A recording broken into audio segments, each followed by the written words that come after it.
Au moins, il est là, tout ça, on se rend compte que nous sommes dans le téléphone, tout le monde a vu sur le comment le téléphone, nous savons. Alors, on a place, on a déjà un. On n'a aucun contact.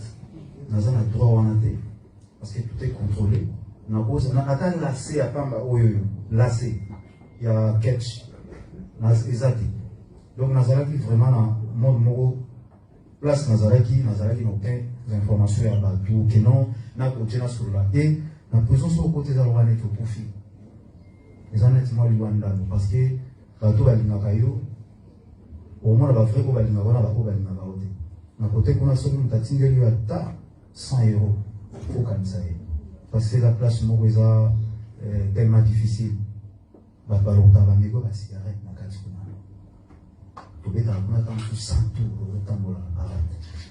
Et place na nazala qui n'a dit awa nzambe naza sans téléphone naza sans nini so na lobi oh tant nazala ba sikolo tant la téléphone ezala te ngai bola na lo vivele non na bisomi saki na biche mutu na ke no mon nazali eza sans téléphone télévision ezala qui que une télévision de loango 14 € par mois, 14 € par mois. Donc Marlène Natal a un dessin animé. Moi, le dessin animé, il va à 7 h du matin, tout ça, Natal a un dessin animé. Natal a un clic, Natal a des calmes. Natal a un clic, Natal a donc. Nous avons une famille à match, en fait. Nous avons une famille à foot, mais Kuna. Mais sur Kuna, donc, la famille a fait un foot. Donc, nous avons eu un match. Nous avons eu un route.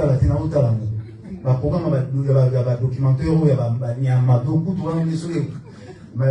documentaire où il y a un méli. Dans il y a une série où il y a un couteau, tout ça.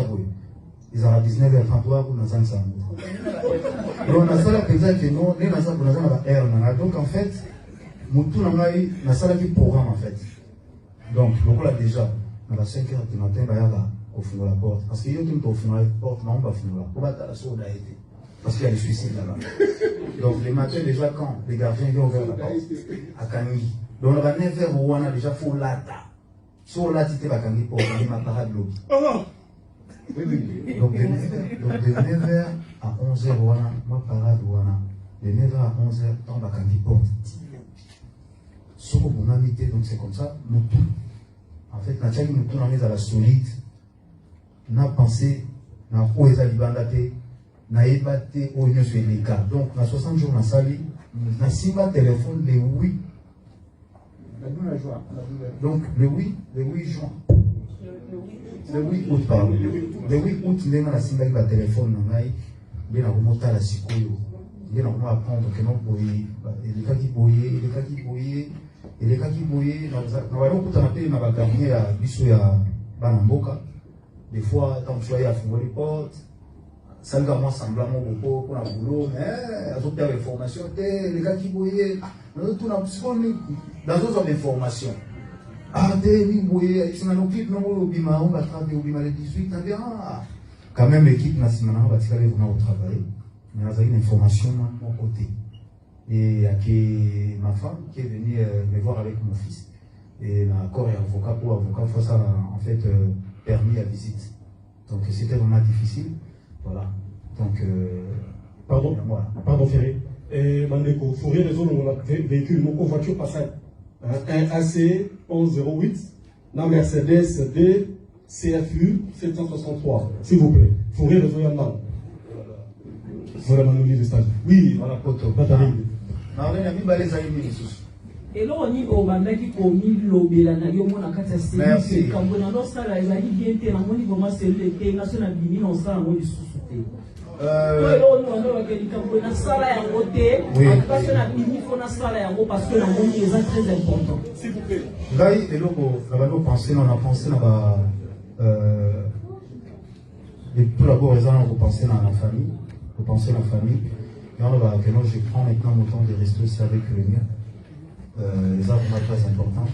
Et l'approche d'Angaï, en fait, dans la façon dont peut-être, il y a des gens qui ne comprennent pas le temps, ce sont au Bénin. Il y a des téléphones, qui n'ont fait un bar téléphone. Nous avons toujours des numéros qui sont déjà dans la saison. 16 ans déjà depuis dans le numéro. Il faut comprendre que nous tous artistes, nous artistes comme Souyamba. Nous sommes à sauter par là, on a 4 téléphones, 5 téléphones pour le numéro plusieurs. Donc, nous comprenons que nous, quand nous sommes là, nous sommes à qu'il y a Benginga, Nayamite, à ce moment-là, nous que non, tout on attend sur le monde à beaucoup parce que les façons, il y a les façons on a été en fait. Donc, dans ce moment, nous avons mais sauf que nous avons réservé. Pour réserver, nous avons dans ma solo, nous avons c'est normal. Nous avons tous un approche et nous avons la liste sur l'eau, nous avons résolu, nous avons la sous plus proche, la masse na bango na banana bango ba oyo baza ya ngai naza na bango plus proche encore et puis vous souciez avec nous nazo raisonner fana si ça tol mo bo ezali na donc la 4e niveau etikala eka bacha nini yango pena surtout iroli ya mpe mabe donc fallait ba betaka eloko mo etikala ki wana donc ezali vraiment passé dans le nation nazala ki oyo ndi na sali bo donc ba ngai ba proche na ngai trois avec nos fonds s'améliorer peut-être dans la côté nous sommes pour gagner sauter pour gagner sauter côté nous avons la difficulté faut améliorer en gros et voilà tout ça l'idéologie ensemble les tourner pour ça peut-être les à la forme sous tous au là la caractère des autres ils ont comme différent mais bah oui on va y bâtir à la toujours merci Gola merci Patrap on va en fait dès la Lubaki Papa Wemba a sa style naïe, le moteur style Chacho, Kofi Chacho, Kofi Chacho. Rumba Chacho. Oui. Congo n'est pas boy, et vous en avez sorti à la bio nyoso. Rumba Kingandi, c'est essentiel biso nyoso. Toujours représenté Mboka na biso. Moi pour moi en fait déjà il y a au moins la polémique et puis faire rigoler la salle Rumba Trap.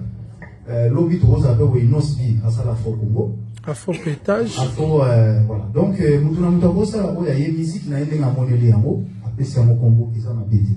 En tout cas, vous m'avez tout tombé, c'était un point bon pour évoluer dans le soutien. Donc, fois ça, l'idéologie n'est pas un jour à Nassara, musique n'a rien de battre. Donc, là, style mon boyangaï.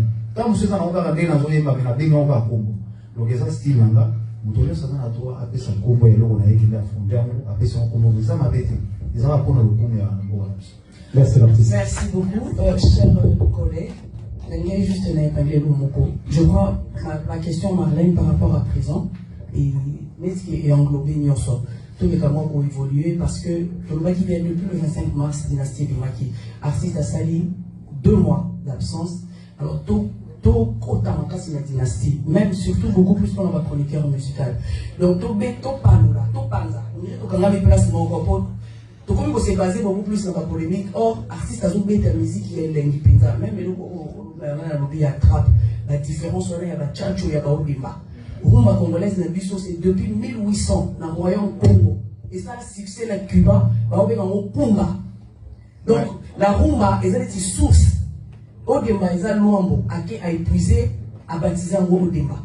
Faire les gola, à une époque, à lui au débat parce que lui c'est vraiment au débat mais souvent qui cœur il y a faire un gola il y a aussi du tchatcho dans cœur naïe mais dans ce cas là ba recherche pour approfondir connaissance il y a un sala naïe à bakisi urbaine nakati à bakisi on va me belé et puis sali trap il peut baptiser aïe trap parce que biso la chroniqueur musical je pense c'est tout un gros capena nakati de la différence à la guitare il y a la section cuivre section guitare tout ça gagné qui n'a pas toujours ça vient elle est chronique musicale nakati il y a monde surtout il y a mourir il y a musique et surtout que ça une branche il y a culture il y a mot cannabis alors tout mais quand même la question il y a prison s'il vous plaît avec tout le respect que je vous merci tendance photo évoluer la dynastie tout ça dans volume 1 dans volume 2 s'il vous plaît donc on a des Pamela donc merci tendance avant de commencer Pamela dans la Noli Tambo et ça interdiction question qui est pas vrai aussi quand on a un sujet à conférence s'il vous plaît merci Noli et puis après Pamela merci Noli donc à Noli après question à Noli avant l'artiste à répondre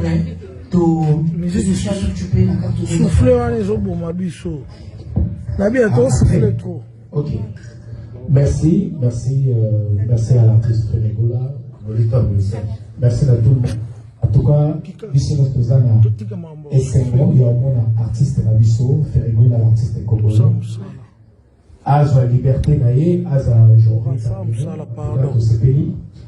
Avant d'abord, on a posé la question, je voulais dire rapidement à Laura Tendance, l'artiste aujourd'hui face à la presse, et tout est bien ok, Dynastie, et ça, album est ferré, et puis Magui. Mais l'actualité, et ça, l'arrestation est ferrée, la prison, la libération, il y a un autre monde, et ça, c'est l'actualité.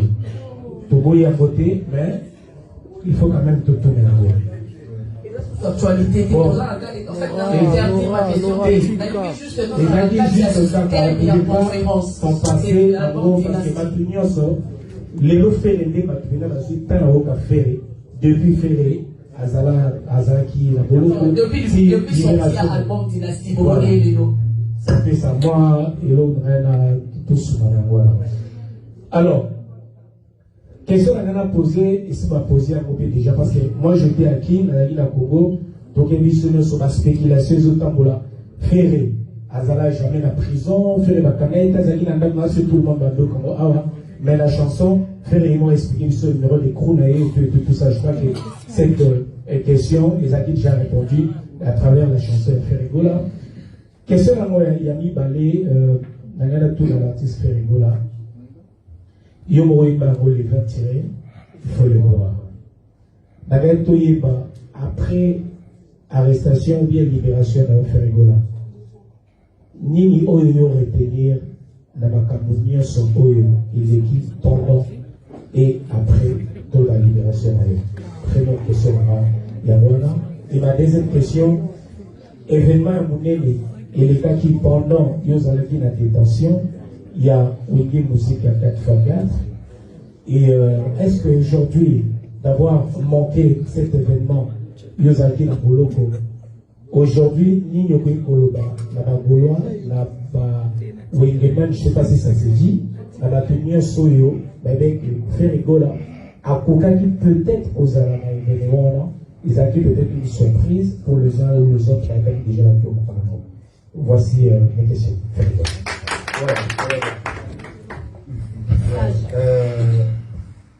Déjà, et là on dit qu'on a su à retourner à Nazaki incarcéré. Il faut savoir dans la vie, Mobali n'a pas bien l'expérience souvent la vie, je pense, les lots n'a pas comprendre que non. Les lots, pour eux, aux alatés, ceux qui, aux organisation, je pense, dès dans un bagage privé, dans le roi nettement Liwanda, ceux qui sont désorganisés, na simanayo, des organisations, on est au Bimambalamoko. Et au Bimambalamoko. Et quand on a vendu, on a raisonné, on a dit quand même, dans une équipe à bien, dans un négo, bomba, sanitaire, négo,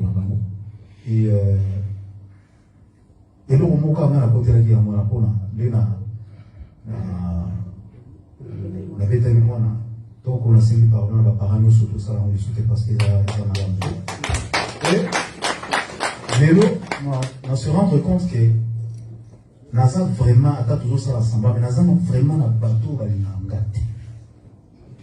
Ok, non, on a bimé pour y avoir une petite on a tout diminué. Yo, diminué, on a ça la roue, mais ça, c'est on a tissé quoi.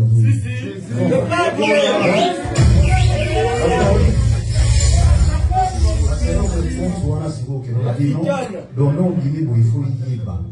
Que aux autres, vous avez une guerre froide. Mais tu sais qu'à bisou, tu as une guerre froide, tu sais qu'à bisou, mais on se rend compte que dans la guerre froide, il faut la bunda. Et puis, on a dit, bon, on a la sensation qu'on a bunda, on a bimé dans l'esprit, on a bunda, on a travail, on a allé au mort, on a liberté. Yanni Balé, je pense, on a fait un message dans la route qui est un message interview, on a conféré, on a fait un message qui va Gaulois, va Kende. Josa présent. Bah, pour là, qui, ouais, côté. Voilà, je suis fier. Là, on est partout. Maxime, parce que les Alouans sont à port en Angaï, mais je pense que la femme a fait rigoler à quelqu'un qui peut soutenir concerne la Bissou et à Wiki. Et les cas qui tellement bien, et on a remercié Nzambe. fallait la réussite totale, ils avaient une réussite totale. Donc voilà. Mais Naïbi, on va aller soutenir. Voilà, merci. Je vais juste souligner que l'artiste dans le patrimoine national est devant la presse pour la première fois, officiellement après sortie à Dynastie. Donc, il est important pour Panda Dynastie. C'est aujourd'hui qu'il faut répondre. C'est aujourd'hui qu'on va répondre à la question. Mais pour l'occasion, Pikas Maya, le magicien de la technique, balance-nous un morceau de cette richesse que nous avons. Et puis après, on va la question.